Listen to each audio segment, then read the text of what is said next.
But now, can you hear me? Okay. I think I went the wrong way with my mic sensitive.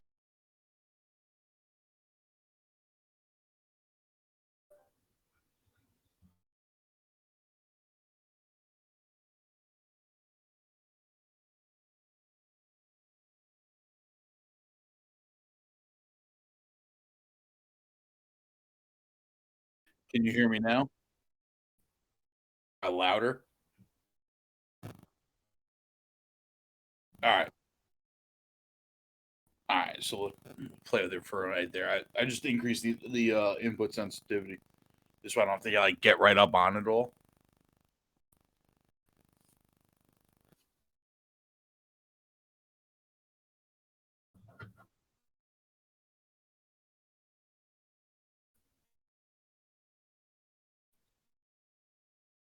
Yeah, we gotta figure out something.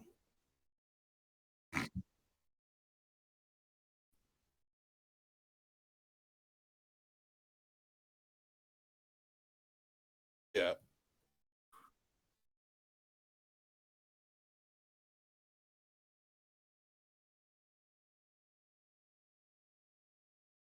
Yeah. I mean, dude, I wish I could help you out with a lot of this editing stuff. I'm just so I feel bad because it's like everything's on you, you know?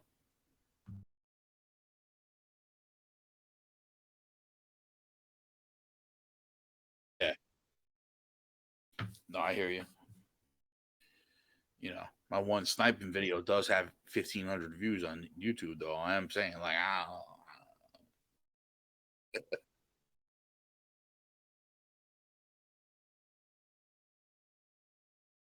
know.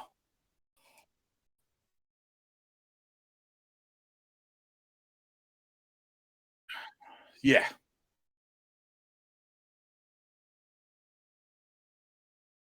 I mean, that's why I do it to make it easier on you guys. You know what I mean?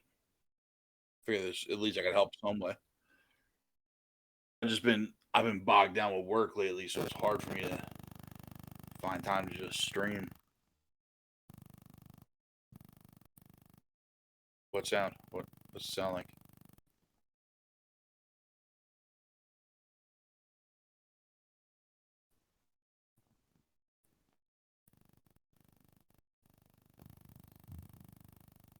That might be my fridge.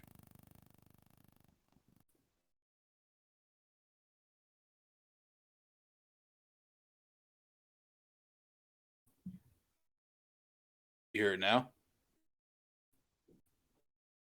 It might have been my fridge. I'm right next to my kitchen.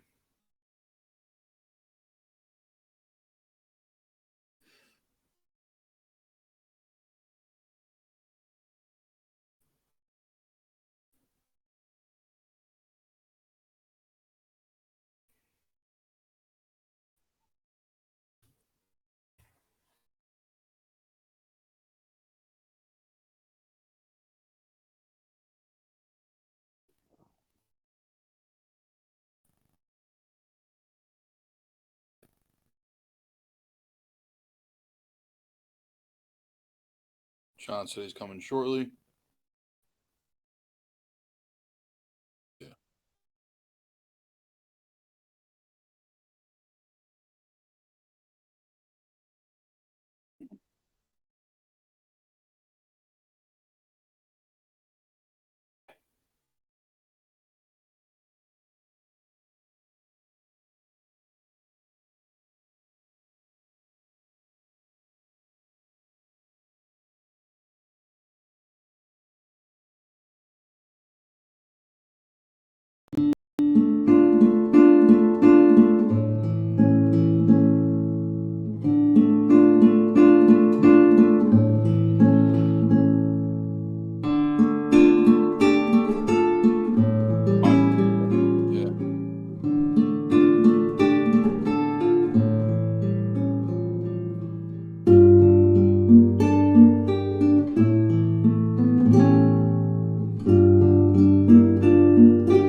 movies that are overproduced. You know what I mean?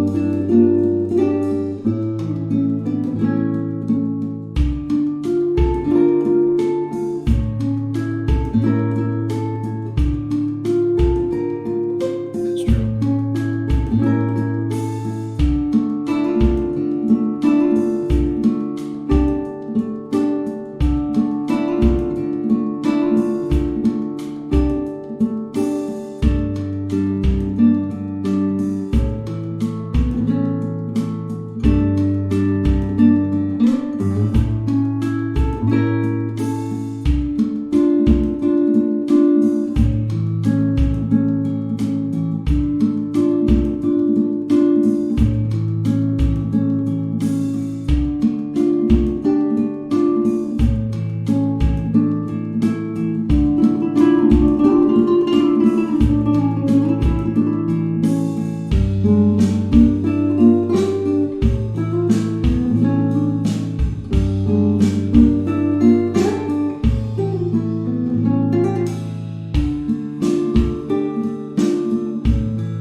Do it.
Good afternoon, ladies and gents, and anyone else who's jumping in. What's going on, Zuplex? Welcome. What's going on, Spartacris? Welcome. This is the Theater Room, episode 45. I can't believe I did 45 of these already. Welcome to whoever's in the chat. For anyone, if anyone's new to the chat, new to the podcast, basically, Theater Room Podcast is essentially supposed to focus really on movies and TV, but we kind of talk about everything here, anything pop culture related, mostly the entertainment world. I'm Spartacris, and I think he's on this side over here, my boy Zuplex City. What's going on, brother? What's going on, brother? How you doing? Oh, I'm good, man. I'm good. It's been, we're living in good times. So Buttersworth, what is up? Buttersworth, a mainstay in the chat. What's going on, man? Before we get into all the topics here, I put in the chat for anyone who's kind of interested, who wants to know what we're talking about, is Kevin Feige made some comments, his own thoughts on a Dragon Ball shared universe. And I kind of wanted to just kind of have a little fun little fan session, kind of brainstorm what that might look like. Also, I'm a big Star Wars fan, and tomorrow is the finale. I can't believe we're here already. The finale of Obi-Wan, the show on Disney Plus, and I just want to know, let's kind of theorize. Let's figure out what the hell is going to happen. Before we get into those, though, Benny 2755, what's going on? Thanks for jumping into the chat. Going on, Benny? Before we get into those topics, I just kind of had a little funny little story. So for anyone with a PlayStation, Zuplex, I'm aware that you're anti-PlayStation. But for I'm anyone, not anti-PlayStation. I'm just pro Xbox. Pro Xbox. Well, for anyone with a PlayStation, last week was the big week as far as the subscription service is concerned. They basically upgraded the PlayStation Plus and gave you some more shit. So I upgraded. It only ended up costing me like an extra $26 or something like that. I figured I'll give it a shot for a few months, and if it's not worth it, I won't renew that. I gave you every God of War. Basically. Well, so all right. So here's my quick thoughts. All right, I've been a PlayStation fan since PlayStation 1. I always ended up having both systems, to be perfectly honest. And last year, I ended up never getting an Xbox One, just stuck with PS4. This generation, I went with the PS5.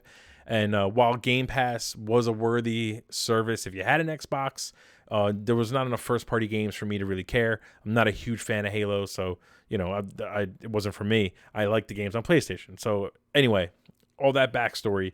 I went ahead, signed up, and I thought, let me take a look, right? I downloaded a bunch of PS2 games, a bunch of PS1 games. To me, I was like, all right, there's some classic stuff here. It kind of could be worth it.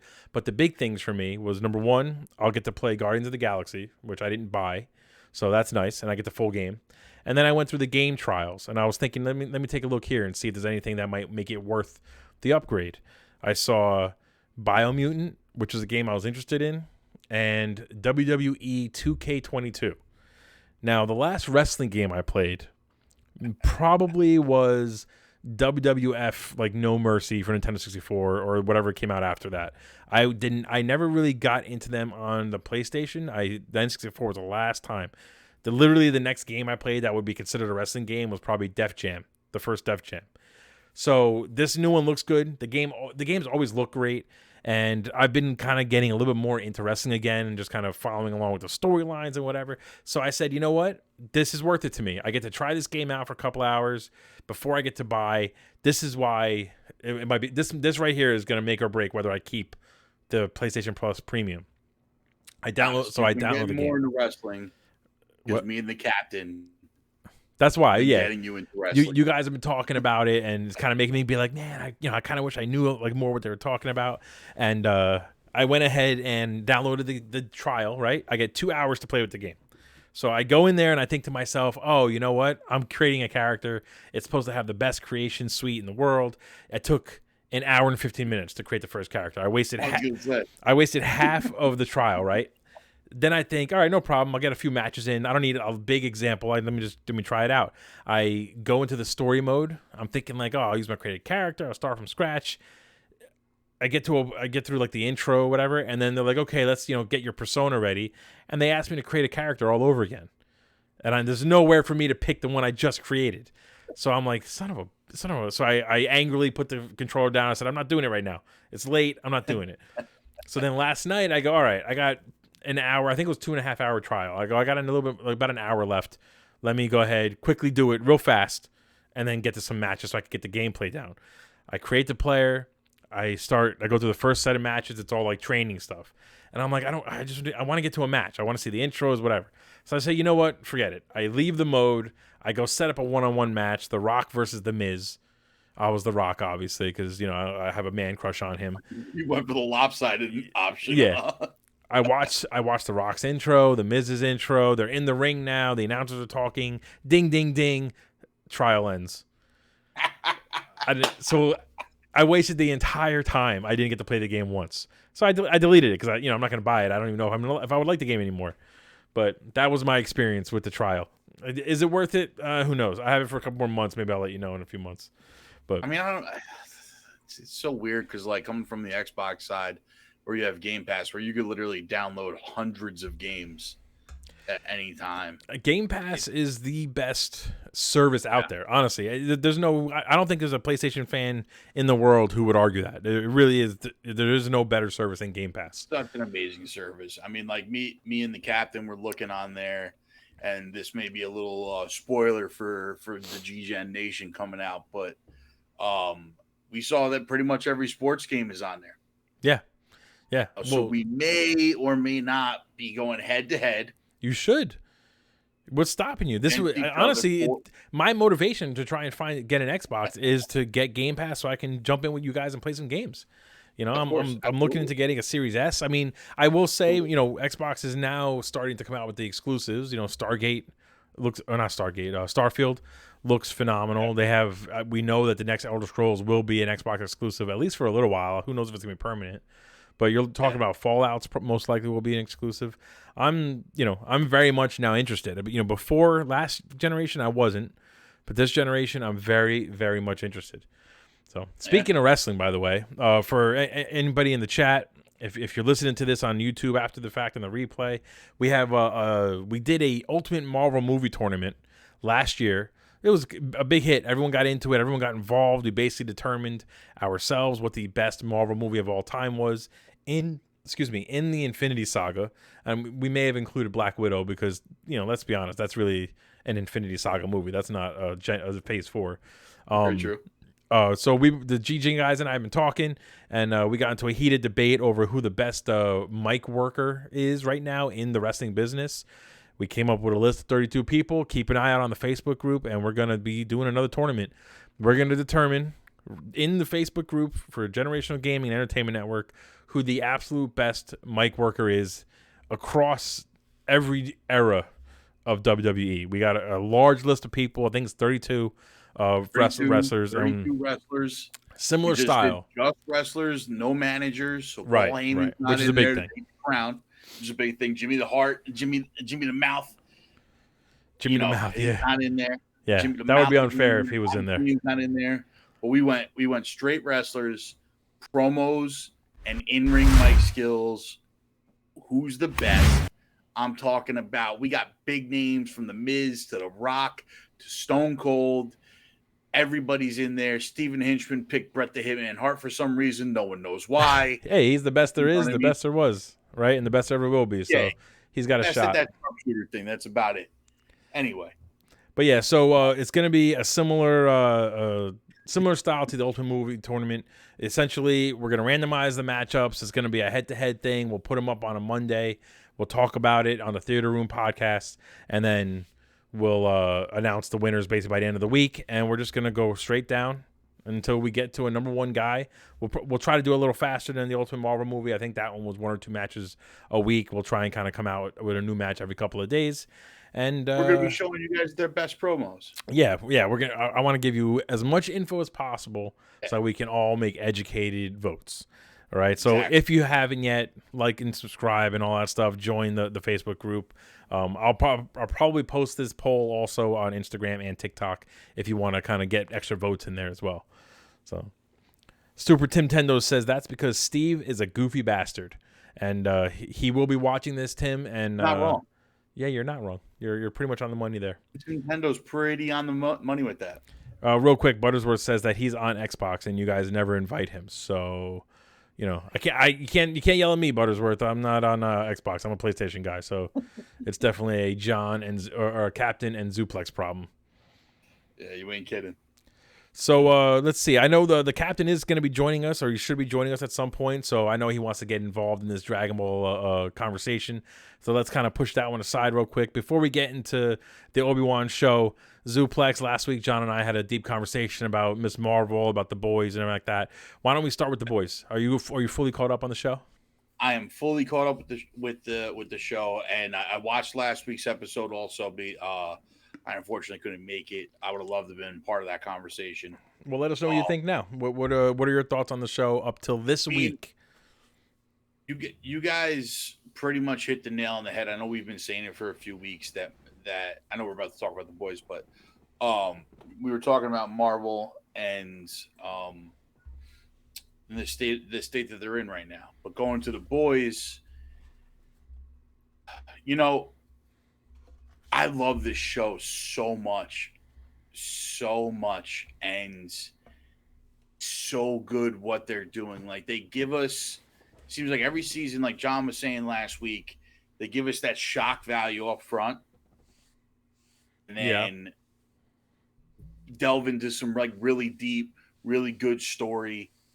I disagree with you guys on like you don't like that Huey has powers now. I'm Well, all about it. I know that he gets them in the comics. Like I get that kind of is a part of his character, but the whole theme of the show is that power corrupts and absolute power corrupts absolutely. right. So I guess now we that's get why. to see the guy that was incorruptible be corrupted. Right. And he's playing it well. I mean, he and excuse me, the little smirks on his face, the smiles when he's using those powers. Like he clearly, you I love saw it. it in this episode, this most recent episode. Well, like I love his little comment about how he has to clenches his butt cheeks before he goes invisible or he teleports. I wonder if that's like a requirement for all the superheroes. If like, you know, when Homelander uses his lasers, does he have to clench his butt cheeks in order to do it? Who knows? Maybe we'll find out. Why not? But you see it in this episode that the way he like at the end of the episode when the big reveal is that they were taking, you know, turning Soldier Boy over to be on their side and everything like that, and Starlight and them have that whole like, you know, whole little tiff that they have, right? That like he's okay with just having he wants the power, right? Clearly, he wants to be able to do something, you know. And his whole story progression has been that he's you see it first in the first season, right? Where like he can't defend himself. He's trying to like avenge the death of his girlfriend by A-Train. You know, he's going after the soups with like legal, and it's not working. And he realizes, and then he meets Butcher, right? Yeah. And then they kill I can't remember the Vanisher. What was that? No, Translucent. I'm sorry. Vanisher was Brad Pitt and Deadpool 2. Yeah, that's a whole other character, a whole other joke character. He kills Translucent, and he gets that like, okay, I can do something about this. So he's always had that like, I guess like, that's true. He's had that killer instinct in him a little bit. I don't want to say killer instinct, but he's always had that quest for power. Right. Because he's always been the weakling. He's always been the kid that was picked on or whatever else.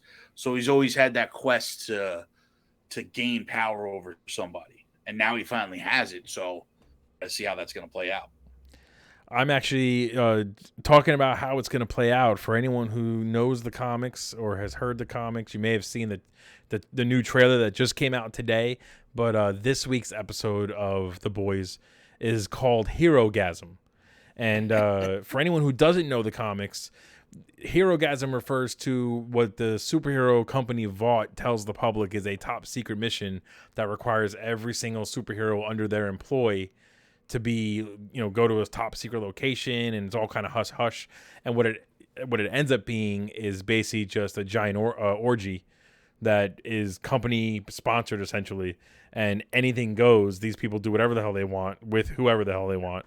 And you know, I understand the whole point of the comic book was it was a big event kind of comic, 6 issues, I mean, and it was supposed to kind of parody like the Avengers, like big events. But in the Avengers ones, they're saving the world from being, you know, snapped half of the universe away, and in this one, they're just banging the shit out of each other in the most depraved ways possible. That is this episode. This week, we're getting Herogasm on TV. I don't know what they're gonna do. Apparently, the trailer couldn't show us anything, so they showed us about 2 seconds of footage of more people reacting to what they're looking at. And I, for one, am excited. I'm excited. They started this episode with a Ant-Man, a little version of Ant-Man jumping into a penis and then ripping a guy in half by sneezing. Yeah. So who knows what they're going to show us on Herogasm. They've been talking it up. They've been hyping it up. I mean, it's going to be a good episode. Balances like these crazy, sick, fucked up moments with really good story, really Yeah. good character Yeah, development. they do a great Like, job balancing if that out. you didn't have the good story and the good character development, then this would just be, shock value for shock Yeah. value, Yeah, right? that's But true. we get both. We get the best of both worlds with this show. I love this show so much, man. Like, I'm telling you, It's if quickly anybody, become one of my favorite shows. I mean, it really, really has. And I didn't read the comic books. I look up the information when I see an episode called Hero Gasm, I immediately go, I need to know what this is about. But I will say, just like Walking Dead, I didn't read the comics when the show came out. By season 3, I said, all right, the show's good. I need to know what's in the comics. I basically have followed the same route, so I'm actively looking to buy the boys' comic books. I've heard they're not as good. That they're not the best quality comics, but they're really not. Like I'm interested. But I think that's also what makes it good, that they're not following like word for word what was going on in the comics, because the comics weren't as good. Yeah, You know what I mean? Like Walking Dead was a different thing. Like the Walking Dead comics were very good. Yeah, and the show And was a lot better when it followed the comics a lot more closely. That's what I was gonna say. Yeah, like when they diverted from the comics, the show suffered. Yeah, for sure. This is taking like the essence of the comics and really creating a better product, I'd say. I totally agree. agree. We spoke about, I think, a couple episodes ago, about the revelation of Black Noir. Yeah, that's right now. That seems like the biggest departure. I mean, there's obviously some big departures with the way they handle Huey and stuff, but that seems like the biggest. I don't know if it's a red herring or what, but that seems huge. Yeah, it might be a red herring. You might be right about that, but also like that's the biggest departure. That you're right, as far as like story wise from the comics, right? The biggest departure that they've done. So it's like, at what point, like will they be able to make up for that, or is it going to be a big letdown? I said this last week. I have a feeling that the change that they've teased us with when it comes to Black Noir is not really, like, I feel like it's going to end up being basically what happened in the comic book, and they kind of showed us that to knock us off the scent, to kind of just make us kind of step back and go, okay, maybe we don't know what's going to happen. So it almost kind of makes the reveal bigger, you know? I mean, it's definitely a possibility. Like, at this point with this show, anything is a freaking possibility. Anything's possible. Honestly, though, we've seen the Deep have sex with dolphins and eat his best friend, the octopus. We've seen whales explode. We saw that we started this season with it, like you said before, like Ant-Man jumping into a dude's dick hole. It's honestly, it's saying a lot when you just listed somebody having sex with a dolphin, someone jumping into a dick hole, a whale being cut in half. And my favorite scene, or what I think is probably the funniest scene out of the entire series so far, is when the Deep is banging a chick, looking at his friend the octopus, and basically talking dirty to this octopus. Like, that cracked me up more than it really should have. I thought it was so funny. But then, to your point before about how they balance like this like humor and whatever with kind of serious stuff, 5 minutes later, Homelander is forcing him to eat that same octopus, and I feel bad for the octopus. It's an octopus, and I'm like, oh my god, what the hell is going on? Like, you know, that's to give you an idea. That's how good the show is. Honestly, that's how good the show is. So, it really is. I mean, really, listen, I love it. I was destined to be a big fan because I'm not a fan of Superman in general, and my all-time favorite Superman story is the Injustice story where he goes bad. I feel like that makes his character way more interesting than when he's just this hero that can't be beat, basically. And that's essentially what we're getting in Homelander. We're getting this psychotic Superman. I'm sorry, what were you saying? I think the better version of that is Red Sun, to be honest with you. Yeah. I mean, it might be, but I don't know the Red Sun storyline as well, to be perfectly honest. I mean, basically, it's what happens if Superman landed in Russia. Right. Instead of Kansas. Well, that's more, again, the thing is, turning a character like that into a villain to me is infinitely more interesting than just having a hero that's that powerful and that really can't be beat.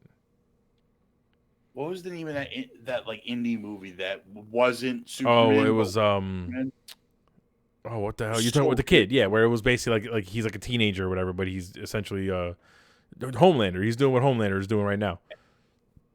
But I can't remember what it was called. Bright or something like that. Bright, something like that. Yeah, something along those lines. Oh, Bright was that Will Smith thing on Netflix. Oh yeah, no, that was garbage. I gotta look it up. Something like that though. Like that's what we're talking about though. Is like that movie. I mean, we're doing terrible right now because we can't remember the name of it. But if you can find that movie, go watch it. It's amazing. Bright Burn. That's what it was called. Bright Burn. Let me fix this. Yeah. Let me fix these so-called cameras real quick. 1 second. We got a special guest. What we're talking about with Superman turning bad without it being really Superman. Buttersworth, I agree. Buttersworth says he thought Superman was better off as a villain. I totally agree with that. Ew. Hey, look who it is. Look who it is. What's Boys. up, man? So right now we're actually still on the boys talking about Herogasm and just what we think of the show overall. But we are about to go ham on some other stuff too, man. Are you fully caught up on the boys, John? Ah, dude, are we twinsies? What happened to your cat? Oh, there you go. Oh yeah, we are twinsies. Oh, look at that, wearing the merch. Hold on, I gotta get the camera up here so they can see. They can see who looks better. I need the chat to tell me who looks better with the GGEN shirt on. So I didn't wait. Which one are we up to? We talked about this. Yeah, we talked about last week. I mean, nothing as crazy happened this week on the boys. So it was really more just catching up on Zuplex's thoughts. Did you watch the boys this week? When does the new episode of The Boys come out? Friday, every Friday. Am I behind an episode? Oh, maybe you missed this last week. I had to have missed this last week then. John, can you turn your phone sideways by any chance? Yeah, no, yeah. There we go. Look at that pretty mug. On video. Hey, what happened on my screen? Why is it Why is your phone doing that, John? I don't know. I don't see you. All right, turn it back. It's fine. Oh, there you go. Now you're good again. I don't see. Hey. Why is it doing that? All right, yeah, just stand it up then. I don't know why it's doing that. It's all right. It's all right. I don't see. You don't see. I got you back now. I got you back now. Hold on. Okay, let's see if it We're putting John in the middle. Here we go. See, this is what happens when John comes in late. Okay, we're gonna put John's pretty face right in between us, make him look nice and pretty. All right, man. So yeah, John, you might be behind, but behind an episode on the boys, but it's fine. Yeah, we were talking about basically our overall thoughts on the boys anyway, which you and I went deep in. Yeah, nothing really specific. You will be upset to know though that Carmine could not come up with the comic and the issue number for the Red Sun storyline. I mean, it's as our comic connoisseur, as he calls himself. I'm upset that he doesn't know the comic issue and the page number, but we'll let him slide for now. So let's move on from the boys real quick. All right, John and I had a pretty deep discussion last week of the Marvel, just like the state of Marvel overall. That kind of leads me into Carmine. What did you think of Ms. Marvel? Are you caught up on that show? I am. I liked it a lot better than the first episode. I think so too. Still think that I still think that she's super unlikable. Whatever reason, like I don't know. Like when she's on that rooftop doing these like her training montage, like, trying out her powers. Yeah, the little training montage that she's doing. It's just like I just can't stand her. I don't know why. Like I want to like her. You know what I'm saying? Because like, John, did you watch episode 2? I am not watching this show. Oh, you're not into it at all. I will say episode 2 is a lot better. It sets up a mystery for the rest of the season. It got me way more excited for what's coming, and I was a little bit more of a fan after episode 2. Overall, it is kind of iffy. I'm not watching. Listen, I'm gonna actively tell you. I'm gonna actively tell you that I am protesting this show. I'm not watching it. There was nothing about Captain Marvel that I liked at all. I'm not watching Miss Marvel. I'm not watching anything involving this So I'm out. So all right. So forget Miss Marvel then. Episode 2 was better than episode 1. I guess that's the general consensus. I got some things to say. Like just because John's out doesn't mean we can't talk about it. All right, go ahead, man. Go ahead. Give us your the old one too. Feel free to talk about it. Feel free, bro. Go ahead. Good. I'm gonna zoom in on you, Carmine. Go ahead. This is your moment here. Your moment to shine. So again, like, not a huge fan of next her, subject. Great conversation. What are we moving on to? I'm just messing. Go ahead. I think with the mysteries that they're trying to set up, if it pays off in the end, this will probably be the most important Marvel show as far as leading us to the roadmap. Right, you're not the first one to say that. I've heard that a bunch of times from a bunch of different sources online. I think they did it on purpose to shoehorn it into a show that no one was going to want to watch. So you're thinking. So for anyone who if you're not paying attention anyway, Kevin Feige has basically confirmed that over the coming months, we are going to get a much more clearer idea of what's going to happen and what the overall saga is going to be for the next few phases of the MCU in general. Which is, if you've watched any of the Theater Room episodes, if you've kind of looked online, you'll probably notice that the one thing we can all agree on is that there's a lot of random shows and movies coming out. They all kind of feel like they're their own thing. Nothing feels connected, and it's just very different than what we got used to. So I guess, Carmine, what you're saying right now is that Miss Marvel is the show that people wanted to see the least, and Feige knows everything, so he predicted this and said, well, this is what we're going to do by the end of this show. Then you're going to know who the big villain is for the next 3 phases. I don't know if we necessarily know who the big villain is, but I think it's going to lead us towards an understanding of like where we're heading with this. At least going into Thor, right? So you said by the end of the summer we'll know what the roadmap is. Right. So Thor's in what, so 2 weeks? Us, and then what comes out? Yeah. So it's Miss Marvel, Thor, and then what else? Thor and She-Hulk. She-Hulk's the next one. She-Hulk's in July. No. So but now between those 3, besides Thor, She-Hulk, I'm excited for She-Hulk, just because I like to see Hulk. But John, your little reaction there is pretty accurate. I mean, those are the 3 things to get excited about. Making ugly mugs. Well, he pretended to shoot himself in the head. If for anyone who can't see John, we got She-Hulk and Miss Marvel to get us excited and get us set up for the next phases of the MCU. I mean, Thor, I guess, will go a long way in that too. But I can tell you, I'm as interested to see She-Hulk as I am Miss Marvel. Yeah, not at all. I'm a little bit more interested in the She-Hulk, the She-Hulk story. I am too. But I like her as a character. So, but now, are you telling me that you don't think Secret Wars is the big is going to be the big announcement? I feel like that has to be. I mean, I think that's where we're all heading on the road. I don't necessarily know if it's the next big announcement. I mean, it might not be, right? Because if they're going to do Secret Wars right, then they got to take a really long time to set that up. But then what's the next big announcement? I mean, I think Thunderbolts is the next big announcement. Yeah, I mean, there's been a lot of kind of things going on behind the scenes. A lot of unofficial leaks, I should say. If you look at everything, right, you kind of have the groundwork set a little bit, because you have Zemo, you still have, you have Contessa, Allegra, whatever her name is, Madam Hydra, basically. Yeah. Recruiting U.S. Agent, recruiting Yelena. No, I think Yelena is going to wind up being a good guy. I guess Thunderbolt Ross won't be a part of the Thunderbolts. I mean, it's kind of impossible at this point, which is understandable. Do you bring him back as Red Hulk with CG and just stick to that? Nah, I don't know about that. You can make somebody else Red Hulk. We could figure it out. You know what I mean? I'd be okay with that. I mean, like, listen, just.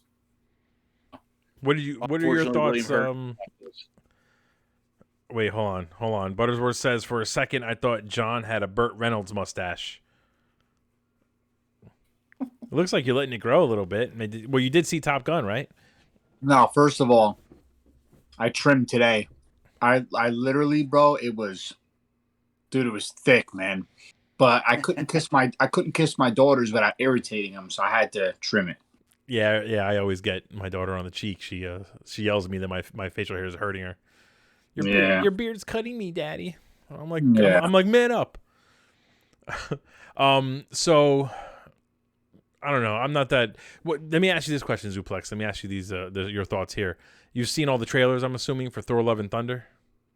Yeah. What are your feelings on the trailers, on what you've seen so far? That was another topic that I got yelled at for from last week. I think this is a typical showing us trailers that look really cool, and the movie's going to be completely different than whatever we think it's going to be.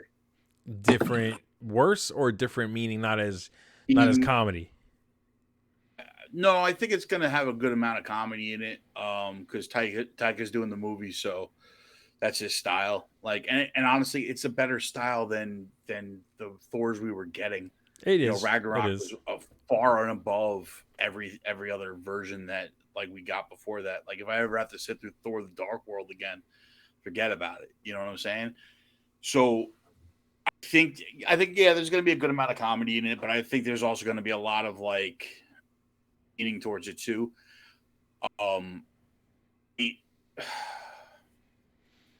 Christian Bale looks decent, right? As Gore the God Butcher. I'm sure he's going to do fine. Like, he's Christian Bale, so he's a great actor. So I'm sure he's going to be fine. He's great in everything except for Batman. Whoa. Yeah, okay. I do think, though, I'm a little concerned. John and I touched on this last week, and I kind of throw this out to you. Like, this storyline that they're telling us in Thor: Love and Thunder with Gore the God Butcher, I do feel like the movie is one of the shorter Marvel movies. So how are they going to do it justice? This is a major storyline for one movie. I feel like they're telling two different storylines here. That's the problem, right? Right. They're telling the Jane Foster becomes Thor storyline, and they're telling the Thor God of Thunder, Gore the God Butcher storyline, which is incredibly in depth and goes far beyond anything that anybody's thinking. Right. Hate the way the all black necro sword looks. It just looks like a sword. It looks like you could have bought it at Hot Topic during Halloween. Yeah, it looks so bad compared to like what it's supposed to look like, and that's really disappointing. John, real quick, Benny is getting a kick out of the faces you're making. Just keep up the good work. It's amazing. It's every time Zuplex talks, I vomit. Like I'm eating dinner, but I'm vomiting because it's insane. It's insane, bro. And I know you had to correct yourself about Christian Bale before you walked into a buzzsaw. But I mean, you're like, the guy hates Christian Bale. Oh, it's gonna be great. It's Christian Bale. Oh, but he sucks in one thing. So is it gonna be good because it's Christian Bale, or does he suck? I don't know, dude. So I'm gonna eat my dinner he's a good actor until you're done. Batman. And by the way, which comic was that in? By the way, tell me the comic. What part? When it's my turn, I'll jump in. I'm sick of you already. Wow, it's getting heated. I mean, I wasn't expecting that. So my thoughts are, honestly, there was a new trailer that came out for Thor: Love and Thunder. They show a little bit more of Gore and kind of what he's going to be up to and how he's going to be kind of portrayed. I feel like, John's got some high noon in him. I feel like the movie is leaning a little too much into the comedy side. I really would prefer this storyline to be an epic storyline. I think Gore could have had his own movie, similar to the way Thanos had Infinity War. We could have really kind of gotten us to kind of be on his side a little bit, and then given us the like kind of major moment where he's fighting our heroes, and we kind of understand where he's coming from. But I don't think they're going to do it justice. I'm scared they're not going to do it justice. Go ahead, Catherine. Can you pick me here? Oh, we got another guest in the chat here. One shot. What's going on, man? So Zuplex, I wanna throw something at you. So the Gore storyline, right? Gore the God Butcher. Obviously, anybody who's read in depth, Chris and I talked about this. How every movie that comes out, every storyline that comes out that I'm not familiar with, I tend to dive into so I can educate myself on the backstory, right? Because I want to know. I want to know what's going on. I want to know what I'm looking at. So obviously, I'm trying to figure out how. I really am. I can understand how they can make Jane, Thor, Lady Thor, whatever it is, blah blah blah, quickly. I can understand it. I can see it because they're pretty good at doing that. Gore the God Butcher, obviously the backstory of him being good at one point and then him praying to the gods to help his family. His family dies. Everything is gone. He then vows to obviously kill all the gods. He starts to round gods up to make an almighty bomb to essentially kill all of them. Ends up remaking his son. His son comes back, calls him a hypocrite, ends up giving powers to Thor to stay alive, and then Thor meets his future self. They take this on. Every time she turns into Thor, she's got her cancer that kills. Blah blah. How are they gonna fit into this one movie, bro? Exactly. I'm trying to understand. I don't know. Honestly, like I'm trying to. It seems like to me that because what you just talked about, right? All of those different storylines, they're not from one run of comics. They're from 3 different runs. Exactly. This is what I was getting at. The comics. I like this. Go ahead. So that's my issue with this is every time I see one of these trailers, I'm like, what? Like they're bringing in so much. There's no way they can do this in one movie. Like, and I agree with Chris where like Gore could have been maybe not get his own movie, but being a big bad for multiple characters. The galactic side of the Marvel Cinematic Universe that we know it now. So it could be, we could have gotten Jane Foster becoming Thor. Easily. Thor finding out that he's not worthy anymore, having to go on the Vision Quest where he meets his future self and becomes Rune King Thor. Right. Odin Force Thor. I think they're gonna force that into this movie. They're gonna somehow like end it with that, and that's it. The blue costume that looks a lot like the Rune King Thor to me. Right. So it just seems like the better way of going about this would have been have Thor lose his worthiness by the whole. You could even bring Nick Fury in and have him do. Well, that happens afterwards in the comics too, because there's just so much that happens because the whole way that Thor becomes unworthy is that Nick Fury whispers in his ear, Gore was right. Right. And that breaks Thor's like confidence and worthiness and everything like that. So, I don't know how they're going to be able to put this all into one. I think maybe Gore doesn't die. You know what? Stop killing off the Marvel villains. That's my big theory. That's my big theory. With number 5, and it winds up being Thor Gore. We know that we know that Chris Hemsworth wants to do more. My theory is that in order to do it justice, Thor doesn't win. Maybe Jane sacrifices herself to save him or something, but he doesn't win in this movie, and it ends on some sort of cliffhanger. And maybe that's what Feige's talking about, giving us a clearer understanding of what's coming. To me, that's really the only way to do it justice. I could be proven wrong. The captain and I are going to see it on July 7th. So, hopefully we get fired up and we come in the Tuesday after and we start raving about how great it was. But I don't know. I'm dressing up as Jane. It's going to be epic. I'm dressing up as Beta Ray Bill just because I don't need a costume for that. I already look like him. No. It's going to be a good time. I'm excited for it, like either way, because like my thing is this: Taika Waititi and Kevin Feige, they gave us Thor Ragnarok. I can't see this being a bad. What's Ragnarok? Otherwise known as Ragnarok. Oh, Ragnarok. Oh, Ragnarok was. The Faja. Ragnarok was part 2. Ragnarok was part 2. The Faja. Ragnarok. The Faja. The Faja. The Utes. You know what? What did you just say? What is a Ute? Two Utes. What is it? Oh, sorry, Your Honor. Excuse me. The youths. Now that we got a one shot in here too, we got a full group going. We're just missing Scythe, but we got a couple of Dragon Ball fans, and just to kind of pivot off of Thor, there was a kind of a major tease for us Dragon Ball nerds. Kevin Feige apparently wants to build out his own Dragon Ball universe on screens for us in live action. So I kind of felt like it'd be kind of fun to just let's kind of brainstorm as fans, and how could that work? Could it work? Number one, how could it work? Before we go into that, go ahead. It could work. Definitely could work.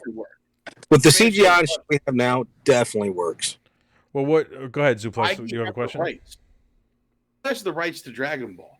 Crunchyroll, from what I understand. Did it have the whole rights to it? I believe so. Well, no, that's like Tomacore or whatever it's called. Tohei or whatever entertainment. Tohei or whatever. They own the rights, but Crunchyroll has an exclusive deal with them, from what I understand, to air. Or either the one shows. of them going to sell to Disney. They got on Funimation also. Listen, Disney bought Star Wars for $4 billion. If tomorrow someone higher up at Disney said, I kind of want to own the entire Dragon Ball universe, they got the money for it. They'll figure it out.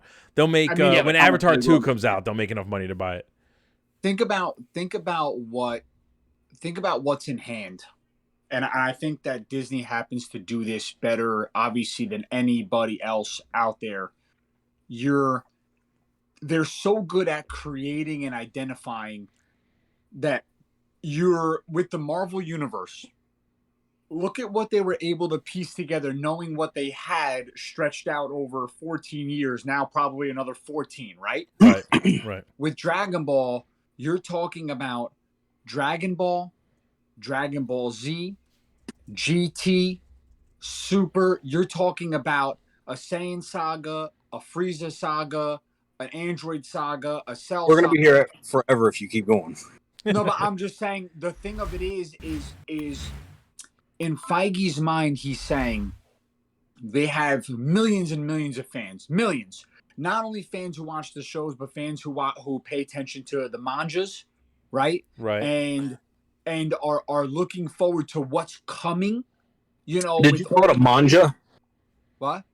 Did you call it a manga? That's how I pronounce it. Yeah. How would you pronounce it? Manga. Okay. Manga. Tomato. Manga. I would call it a manga. So I mean, it's MANGA. I think that it can be pronounced many other ways. If I want to call it a fucking mango, I'll call it a mango. I mean, whatever. You get my drift. Right. Did you catch my drift? Okay. So like we're all sitting around and we're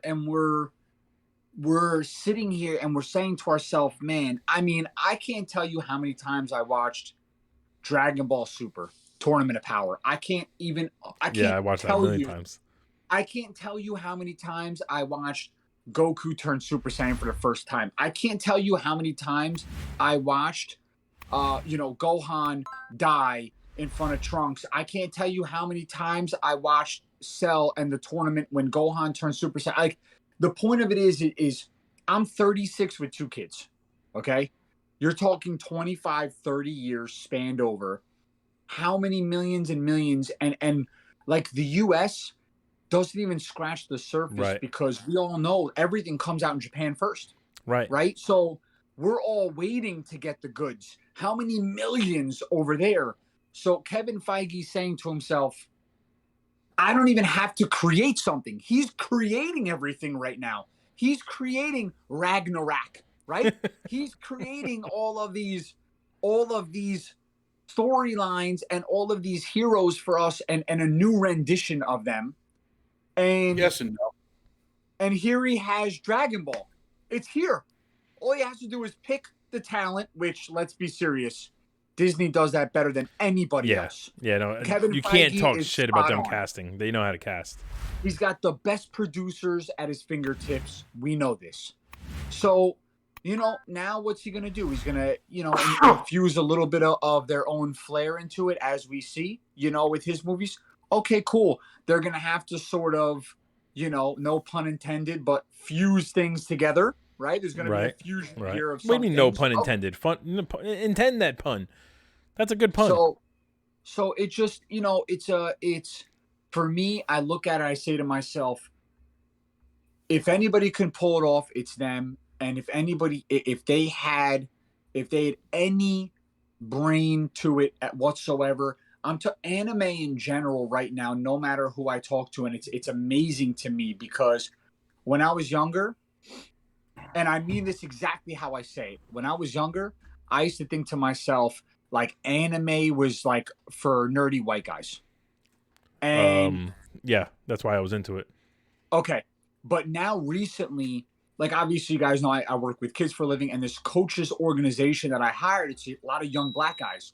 Bro, one day they were all talking about anime. And I looked at them, I said, you guys like anime? And in my mind, I'm like, I thought nerdy white guys like that. Like, you know what I mean? It didn't dawn on me how far the outreach was. And it's not, it's just people are into this cool, cutting edge, off the cuff stuff, man. You also you make a good point too. Feige's a businessman. Let's just in the end, let's understand that his whole thing is to make money. He wouldn't be who he is if he wasn't racking in billions of dollars for Disney. But he's got to deliver. He's got to deliver. You're right. And so we got to remember that some Marvel movies don't even get released in Japan or China or Korea because of whatever issues, whatever stuff, right? Whatever, just random things they won't allow him to come out. If he's doing Dragon Ball, you don't need Iron Man 3 to have a specific thing filmed so that it could be released over there. You just release the Dragon Ball stuff over there, and you'll make more money. I think, honestly, more money than you make on the MCU if you do Dragon Ball right. 100%. He knows what he's doing. And keep in mind too, their audience in mind. But I think, Steve, you said this before, you don't need to own the Dragon Ball itself. You need to own the rights to make the live action Dragon Ball movies. And I was thinking that too. Yeah. Tim Tendo said Fox actually owns the rights currently to make the Dragon Ball movies, the live action version, and Disney owns Fox. So technically, if we're looking at it that way, they can basically do it. Yeah. I mean, now let me ask you a question. Do they star? Because I know you guys, I know One Shot, you kind of talked about this a little bit. I know, Chris, you guys talked about this, and we talked about casting, right? Right. Now, when we go into a casting, I mean, the original Dragon Ball movie, I like to say car wreck is probably being nice. Yeah, that's right? It's not even a train wreck. It's worse. It's worse than this podcast, and this podcast is a train wreck. So I have no idea what we would classify it as. If we're going to, you know what really sucks for me, and I thought about on the way home because I was reading all your comments.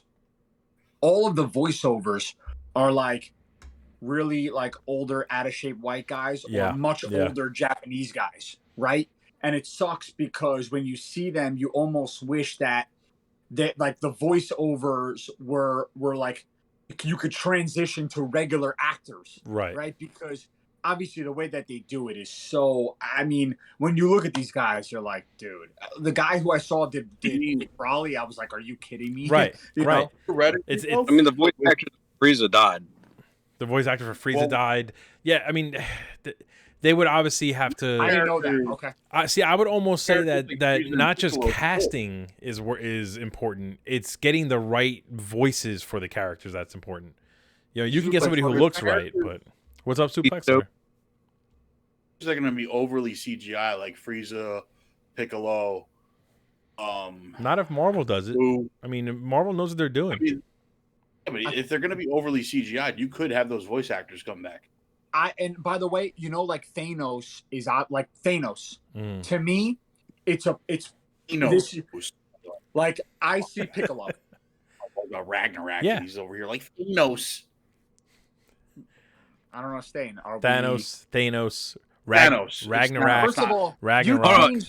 My guy, you changed letters, bro. You added an A where there was an O. I'm still just pronouncing it with the same letters. Is this guy? You kidding me? You changed letters. Ask him how he says manga. Ask him how he says manga. Manga? No, I call it manja. By the way, It's the most ridiculous thing. You called Ragnarok. You kidding me? This guy, bro, do me a favor. Chill on the side. Let the big boys talk. You're adding letters. Okay? Here we go. Let me ask you. Hey, how many movies are we gonna get of Dragon Ball with them just floating in the air talking? Wait, hold on. Wait. If we got 100 of them, because I'll tell you what, until you could pronounce Ragnarok, shut up. Let me rein this in real quick. I got a question. Start? Wait, what was that question? I think you're asking the same question I was going to ask. Where do you start? Do you start at Dragon Ball? Do you jump midway through? Do you want the origin story? So this Where are you at? This is I think the $1 million question. It's not so much that, can this work or can he do it? We have faith in Feige. He knows what he's doing. But I agree with you. How do you break up? Let me rephrase this. Goku is the main character, right? We follow him the entire show. Everyone revolves around him. Every current good guy was a bad guy that fought him and he gained their respect. So you have to start with Goku. But in order to build out a shared universe, there's got to be other movies, other properties. You know what I mean? So, I think you start with Goku, of course. You have to prove that you can do him right. But who else gets their own property? I mean, Piccolo, I think, is an obvious choice. I have a better idea. What do you guys think about this idea? What if you take a page out of Star Wars and you fast forward it and then go back? So start with, like, say, Tournament of Power and then basically flesh out the story. A prequel? Start with something that, maybe start with something that's epic, okay? Right. And then people see it and they buy into it because they wanted to see it and then they fell in love with it, and then peel it back because people know, like, if he says this is 4, he's not going to say it's 4, but let's say he said it was 4, essentially. Right. Everyone's like, oh, well, we can't wait for the beginning now, right? Or we can't wait for after. So you don't have to start at the end. But if you start in the middle, if you start with, maybe Cell, or even at the end, where he's just, he's turning Super Saiyan, he just turned Super Saiyan, or maybe with the androids, because the androids, they obviously opened up Pandora's box. They weren't so interesting, but you didn't give up enough. You didn't see him turn Super Saiyan. We all want to, right? So I don't know. I just think there's a lot of cool things in that storyline. You get to see how, Vegeta turned Super Saiyan for the first time. Right. You get to see a lot of, you see future Trunks. You get to see a lot of really cool stuff. So I don't know. I just throwing it out there. I think it's better instead of starting from the beginning to start in the middle, and you have you can go back and forward. I think what you're saying makes sense. Super Nintendo says they should start with Z, Dragon Ball Z right away. Buttersworth says they should start with Frieza. I actually think Frieza is probably the way you start. I agree. I kind of agree what you're saying, because that's like, I mean, let's be honest, we all remember where we were the first time Goku went Super Saiyan on planet Namek. Wow. I mean, it's to this day, it still gives me goosebumps. But I think the mistake you make, though, is that they can't do Frieza in one movie. That's a trilogy on its own. Every one of these sagas, Cell Saga, Buu Saga, those are trilogies. You got to do, first you have Raditz and Nappa and them Raditz show up. That's Dragon Ball movie 1. Movie 2 is Raditz and Frieza and whatever, and Kaioken and all that crap. Then maybe movie 3 sets up Frieza, and that's your big bad for maybe the next few movies. You know what I mean? But like, I think the problem is you can't rush, and I don't know that they wouldn't rush through a storyline. These sagas are epic for a reason. Talking about where like they only do Dragon Ball movies, right? Mm-hmm. He's talking about building an entire universe. So who's to say we don't just get Goku and Gohan movie with like fighting Vegeta for the first time, right? And then you get a Piccolo. Piccolo definitely deserves his own series of movies. You know what I mean? Piccolo movie, like fighting Frieza for the first time. Well, however they want to do it, and then you bring them all together, kind of in their own Avengers style. Now they all have to go up against Frieza. See, my fear is that they're going to pull a Mortal Kombat and start trying to create characters that are supposed to be the audience surrogate. I don't know if I can do that, though, dude. I think if you're going to go up, then it needs to be for the beginning of the Tournament of Power. See, Tournament of Power seems like a good place to start. It's fresh in people's minds. A lot of young kids are into solo right movies for each character, and then go into the Tournament of Power that way. by the way, it wouldn't be a bad idea. And the reason why I'm thinking it now too is you can see in the movie it can skip each god of destruction, right? Is going to his respective warriors and collecting them, right? And like seeing who's qualified for the tournament. You can almost give each universe, maybe not each universe, but you can give multiple universes a movie. You know, like maybe not a movie, maybe a show to build into a movie on Disney Plus or something. But like the Tournament of Power is a good spot because there's a lot of characters, and you can really kind of give different groups their focus. I don't think they're going to be able to do any Disney Plus movies for this. It's going to be, I think, if they wind up doing Disney Plus shows with the amount of CGI they're going to need, it's going to wind up looking super cheesy. Yeah, I mean, yeah. I'm still so, I don't know, man. I would have agreed with you. The stuff they do now, I mean, listen, if worse come to worse, we're watching Matrix CGI, okay. Right. I mean, because Matrix CGI to me is pretty much, honestly, I'm cutting my wrist at this point. But if that's what I'm getting with Dragon Ball, I'll sit through it because it's fresh and new. I think I agree. Versus like, listen, the first Matrix, truth is, it was still kind of cheesy CGI, but because we were like, our minds were blown, we were like, wow, dude. Right. And as the movies went on. Yeah, for the time. Okay, but I'm still saying, like, we knew, but we still thought it was so dope, right? And then. Yeah, but what I'm saying. Even like when we saw him fight 600 Agent Smiths, then we were like, we got to draw the line somewhere. Right. And I can actively tell you that if anybody hasn't seen the new Matrix, don't. Yeah, don't bother. Save yourself the time. Whatever brain cells, whatever take up knitting. I don't care, dude. Don't watch it. The movie, 30 minutes in, I turned this movie on. Wife's hanging out with me. Got the high noon, chilling out. I'm like, okay, bro. I got to give a shout out to Tom Blake. Hoagie said, hey, bro, watch this movie. I thought it was sick, which lets me know what he is when it comes to movies. Trash. So your first problem was listening to Hoagie. I know. So I sat down 30 minutes in, bro. I'm telling you, I looked at my wife. I said, stop the movie. I'm jumping on Xbox. I couldn't, dude. I had to get off. I watched the movies in 3 sittings. That's how bad. I said they were I rough, can't for sure. Consume so much at one time because I was watching like a joke, Bill and Ted's Excellent Adventure. Keanu that's a better movie than Matrix Resurrection. And the John Wick, right? Because of the look, trying to find Keanu Reeves' Neo somewhere in between. He was trying to find him. They were both. It was Ted, right? Or was he Bill? Who was Ted? No, he was Ted. He was Theodore Roosevelt. Ted and John Wick met and said, we have to find Neo.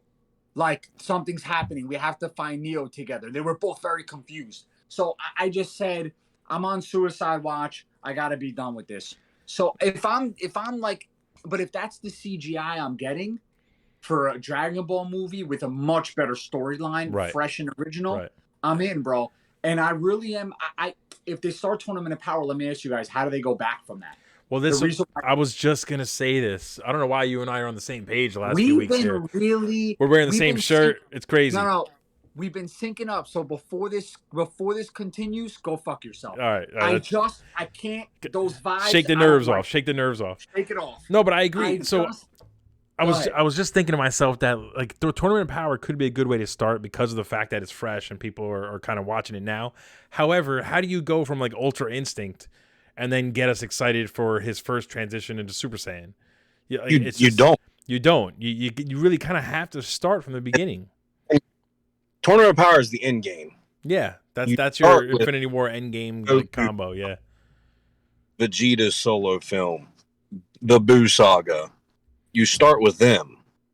How about this? You can Krillin and all those into their storylines and watch as they develop. How about this? Wait a minute. So this is I just had an idea here. This is taking a page out of John's book and your book.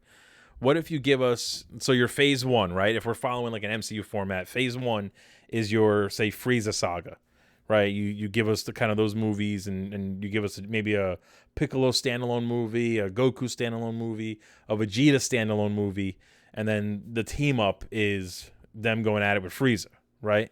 Then from there, your phase 2, you introduce new characters, but the build up is to Tournament of Power Part 1. And you just see almost like the beginning of the tournament. No one's going Super Saiyan Blue or Super Saiyan Ultra Instinct or Ultra Instinct or anything like that. They're sticking to the power-ups we've seen before, but now we're seeing that the end game is this big, giant tournament with different universes and all kinds of people. Then you go, your phase 3 is maybe your Cell Saga and beginning of the Buu Saga or something. And that builds up to Tournament of Power 2. So we've seen already Super Saiyan 2 and 3 or whatever. They use those in the tournament, but there's hints that there's these power levels that we haven't even gotten to yet. You see what I'm saying? And it's like your 10-year plan is eventually to end the Tournament of Power. What if they literally take a page out of Marvel's book and they do Goku 1, 2, 3, and 4. Right. And at the end of every Goku, right, it drops a snippet of there's a cameo of Frieza. Right, they're getting credit. We're like, dude, we're getting Frieza in the next Goku. Yeah. And then in another one, it'll drop an android, it'll drop Cell, it'll drop something. But we know what we're getting in those movies, right? Or maybe after the second one, you see a cameo of Vegeta, a scene of Vegeta, and the next movie is Vegeta standalone. Right. Right. And we get a few of those. And once you have all their standalones, all these Piccolo and all these, the main characters that we need, then you'll get, each of them will have a cameo of Frieza. And then they'll fight all that. Then we'll fight Frieza. But at the end of all of theirs, it'll have a cameo. And I think Thanos, I think that's what it was, right? We saw, how many times did we see a cameo of him at the end, right? I mean, they teased us a handful of times. They basically showed us Thanos 5-6 times. Yeah, 5 at least. Knowing Feige, the first movie is going to be them looking for all the Dragon Balls and to unlock Shenron. Right, probably. Buttersworth says what's going to intrigue people is how Goku learned all these new power levels, and there's too many stories behind that, which actually I agree with. But it leads me into my final question in the Dragon Ball and our little Dragon Ball saga here. We're all fans, right? We want to see everything. We want to see it all. What do you cut? What do you say is not needed for live action? You got to cut something. You cut Yamcha. Well, yeah, you cut or give Yamcha a little cameo maybe in the background, but you never actually have him talk. No, but like, what storylines do you cut though? I don't think you have to cut people. I don't think you have to cut storylines. I think Zuplex will agree with me here. I think you cut out the 40 episodes in between of powering up and and needless. I mean, listen, how many times can one character just like, we saw Goku build up the Spirit Bomb over 4 episodes. Is that needed? Probably not, right? So like, we can cut out. I asked Zuplex, I said, hey bro, if you watch it, he goes, to be honest with you, there's like 30 episodes in between of guys screaming and powering up. And he's right. Like, yeah, but it's worth it though, man. No, it's not. It's so good. The thing of it is, when you're dragging out, it ends up being, what does it end up being, like 26-minute episodes, right? Whatever it may be. Yeah, it's actually less, 22 minutes, I think. So when you drag it out, when you drag it out, it becomes a bit much, and you're like, okay, well, I think the Tournament of Power is like 130 episodes. 132. Yeah. 132. Yeah. So I mean, the thing of it is let's be serious. In the beginning, I'm gonna watch it. You guys are talking me into it. I'm gonna rewatch it all now. Go ahead. I'm sorry. So like for me, you can cut out probably the first 40, and then and then the training, and there's a lot, like you can you can kind of combine this stuff. You're going to combine a lot of it for sure, because in Tournament of Power they focused on 2 people fighting on this entire field of hundreds of fighters. So you definitely combine a lot. But what about Buttersworth says you Gohan becoming the Great Saiyaman? You cut that whole storyline out. I agree. not necessary. It's really one of his worst storylines. I mean, like, I think Feige's going to give us Shenron, but I would almost say you can cut out the whole Shenron thing too. So I think you allude to Shenron. I mean, he's the planetary Shenron or whatever, I forget they called him, is like the whole point of the Tournament of Power. So like you have to at least establish that exists, but you don't need to focus on it. I kind of agree. You maybe talk about it. It's this legend that you kind of hear about, but we don't need to kind of revisit it over and over again. Flashback. See, Shenron's a flashback. The whole Raditz thing, be gone, because you can just have just send Nappa. Yeah. To me, it's like you don't need it. Why did he need it? They were related. It's like, I don't know, because there was nothing that came out of it, right? So you're looking at, you're like, did this help him get better, worse? Nothing actually came out of it. Right. Cut it out. Him and Piccolo became friends, basically. Like, I think if you're going for the Tournament of Power being your end game, you focus on each arc that had the team members on it. The arc that focused on Vegeta, the one that focused on Frieza, Boo, and you go off of those. Everything else, you cut. Right. If you think something's important, you throw it in flashback. Well, you figure all of Dragon Ball will be flashbacks in the Goku-centric movies, and that'll kind of show you the history with him and Piccolo, and maybe even you could see the history of him and Raditz in there somehow. But I feel like there's a lot that would have to be cut in order to consolidate it into a cohesive kind of set of movies. Again, they could do it. If it ends up happening, I'm going anyway. You know what I mean? Like, we're gonna go support at least the first few movies. What's up, Zuplex? End of the day, every anime, they all follow like a very. I mean, it's the manga Japanese style manga of doing things. It's pronounced manga. Thank you. It's the manga anime style of doing things. Where right. You have a lot of filler. All of them do it. One Piece does it. My Hero Academia does it. One Punch Man, they all do. Naruto in there that are pretty much unneeded. So I think you stick to the bullet points, right? Stick to what people want to see, and just kind of go from there. It's a big undertaking, but if anybody could do it, I guess it's Feige. By the way, let me ask you a question. I want to know what the three of you would think about this. What if every single movie, the cameo was Beerus watching all of them and talking to what's the angel he's with? Whis. Yeah. And he's talking to Whis, and he like says something like after the first movie, he looks at there's potential or he looks at Whis and says I think our universe is getting stronger, or he talks about whatever, and the next movie that gave me chills already. And like he looks at Whis and the Vegeta movie, and he says, I think Vegeta has potential to be a future god of destruction. Whatever, like each movie you see, because you know how all Disney movies, they have the two cutscenes, right? The first one could be a prelude into another movie. You could see a snippet of a villain coming up, okay?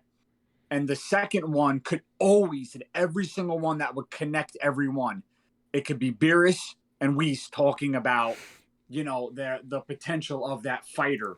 I think you're deviating way too far from the actual storyline.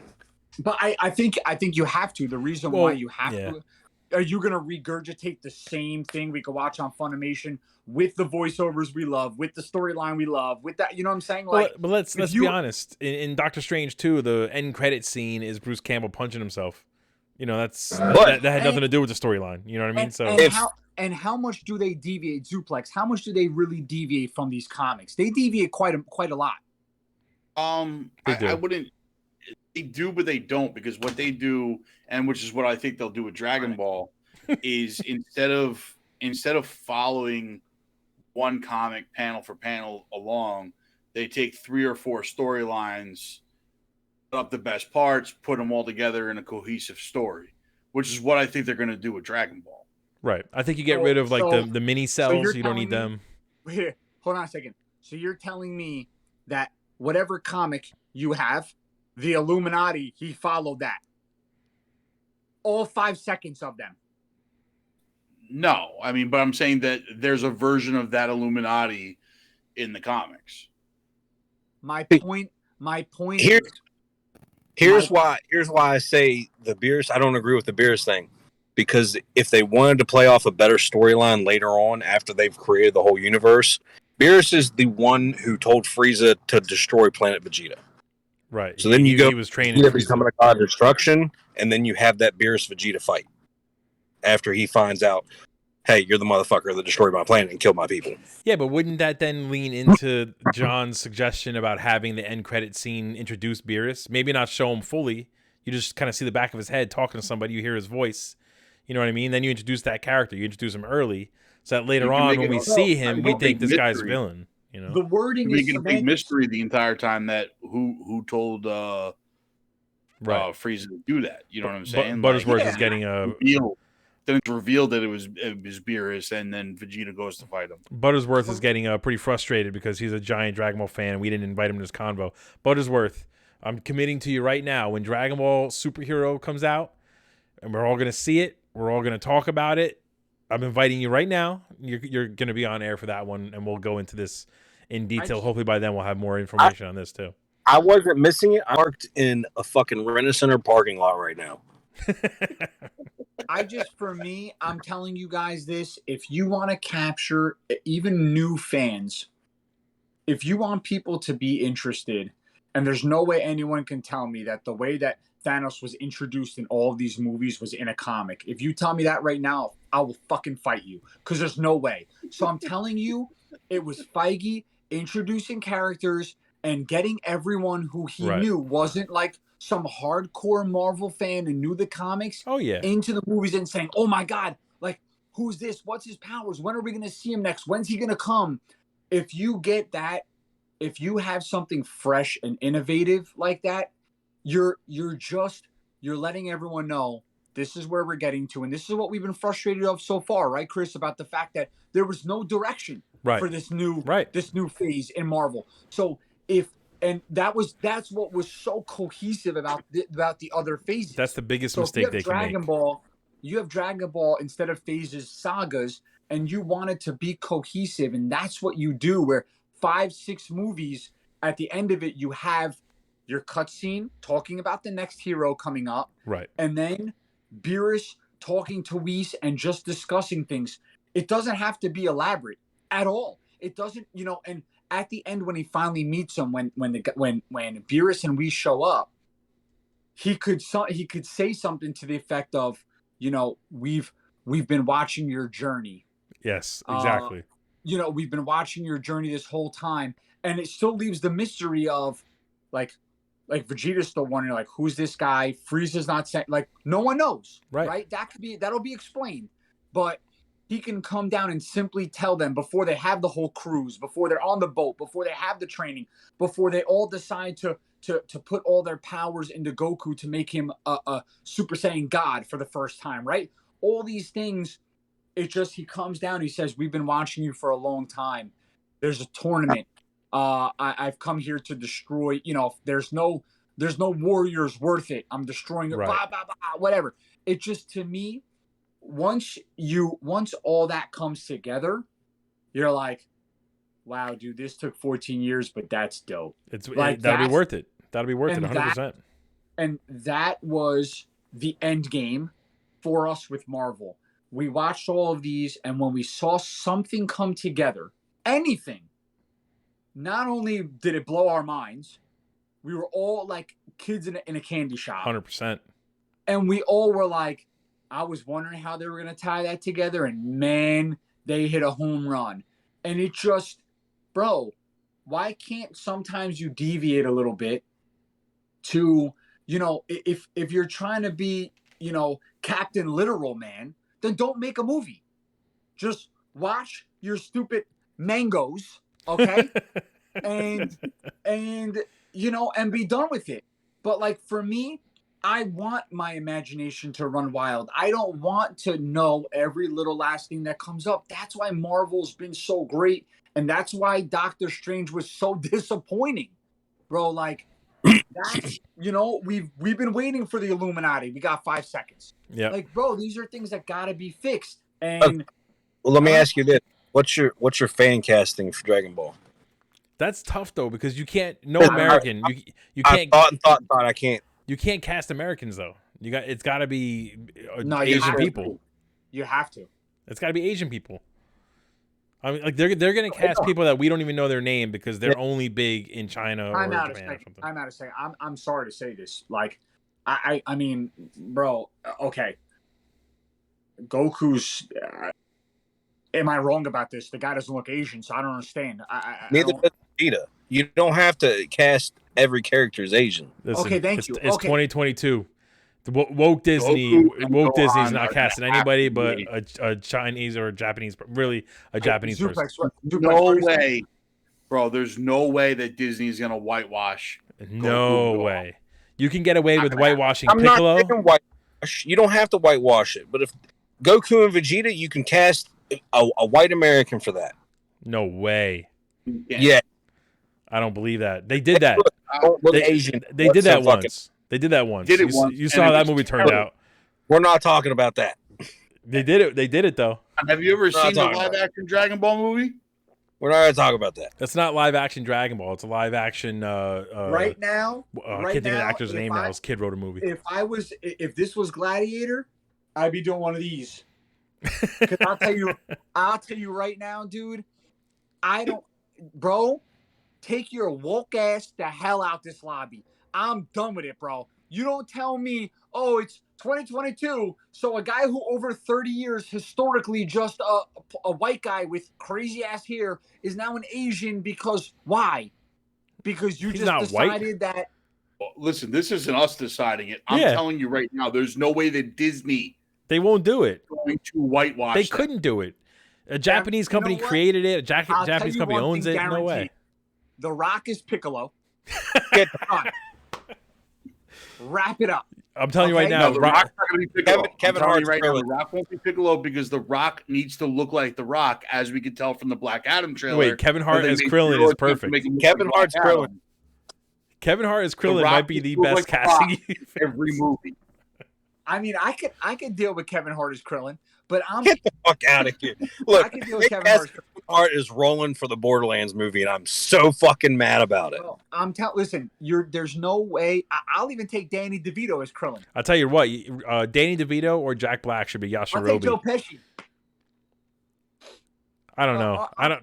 Listen, casting.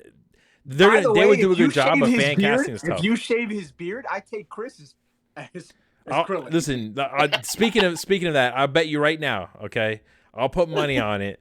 If they do it and they cast a white person as Goku, I'll shave my beard. If they cast a Japanese person as Goku, John, you gotta shave your head. No, that's not even no problem. No problem. Because they can cast a Korean guy. As I'm shaving my head, remember this: you're bald, my guy. As I'm shaving my head, my hair's growing back. My hair grows. I shave it on purpose. I got stub going right now. I can let it grow. Don't take that bet because he still owes us I Feel Pretty in a dress. Yeah. From nobody wants to see me in a dress, but I do want to make that video for you. I'm telling Hulk Hogan as Mr. Satan or Mr. Satan. Well, that's an easy one. That's an easy one. I don't disagree with you that it could work if they cast Gohan and Goku as white guys and Vegeta as a white guy. I'm not saying it wouldn't work. I think that would work. No problem. As long as they're good actors. They're white guys. What do you mean you think it would work? Thanks, Captain Literal Man. It'll never happen. What I'm saying is that Disney as a company is not going to whitewash Gohan and Goku and Vegeta. It's not going to happen. Bro, I'm tired of you using the phrase whitewash. They're not changing it's not characters. My phrase, buddy. It's the world we live in. I hate the fact you're even using it. This is the problem. Bro, they're not of other ethnicity, and then now they're casting white guys.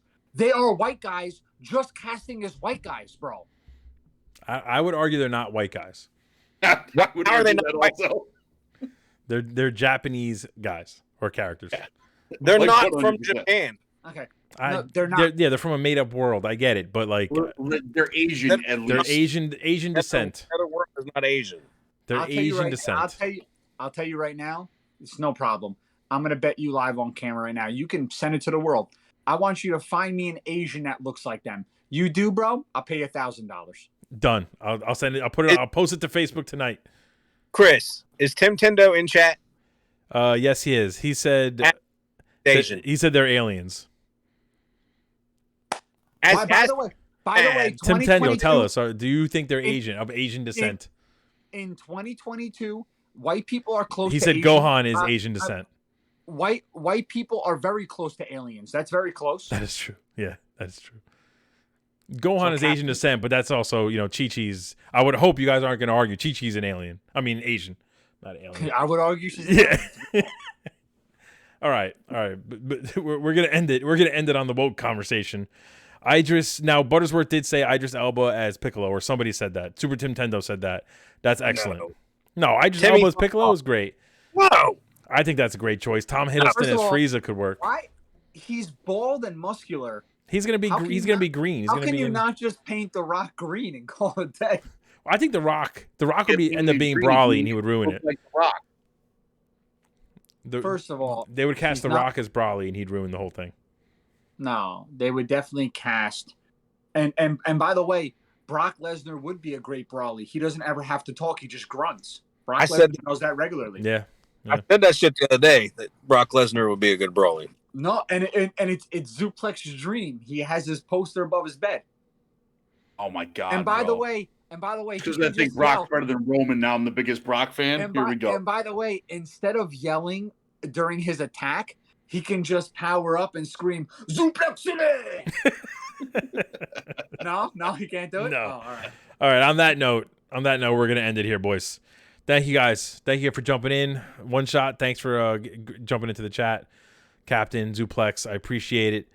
Everyone in the chat, thank you. Buttersworth, next time we go into a deep dive on Dragon Ball, I'll make sure you're involved. Buttersworth, for the last comment, did say, keep The Rock out of the movie, please, for the love of God. I kind of agree with that. We'll be back next Tuesday. Keep an eye out for some clips. And like I said, the WWE or Wrestling Mic Work Champion, the tournament's going to start next week. I'm going to post up the first matchups over the weekend, and we'll get the polls going. So keep an eye out for that. If you haven't already, like and subscribe on all the socials. They're scrolling at the bottom of the screen. Join us on Facebook so you can vote on the tournament, and keep an eye out for the replay if you missed some of the live show. Benny, thanks for the compliment. He says, great show, fellas. We will see you guys next time. Hey, Goku, Vegeta, white guys. See you later.